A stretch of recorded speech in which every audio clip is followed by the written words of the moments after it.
तर रामराम शेतकरी मित्रांनो, मी सध्या आलेला आहे अच्युतराव कदम पाटील खांबेगावकर यांच्या ऊसाच्या प्लॉटमध्ये की ज्यांचं व्यावसायिक क्षेत्रामध्ये सुद्धा चांगल्या पद्धतीनं योगदान म्हणा किंवा चांगली पकड आहे.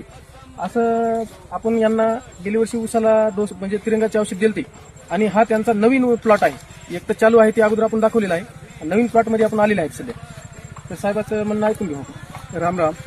गेल्या वर्षी मी यांच्या तिरंग्याचं जे समजा औषध वापरून हे फळ हे आपण आता दाखवलेलं फळ आहे ते मला मनाजोगा वाटला, मला समाधान वाटलं ह्या फळामध्ये. म्हणूनच मी आता नवीन जो आता लागवड केलेला ऊस आहे ते पण मी त्याच तिरंग्याच्या याच्या औषधावरच तयार करणार आहे. आणि ते आतापर्यंत त्याला 2 डोस दिलेत. तर अशा प्रकारचा ऊस दिसत आहे. आणि याच्या पुढचं संख्या वगैरे याच्या पुढचे बी जर समजा आता मी शेवटपर्यंत यांच्या तिरंगा कृषी केंद्राचेच औषध वापरणार आहे. आणि मला एक ह्या गोष्टीपासून थोडं समाधान वाटत आहे.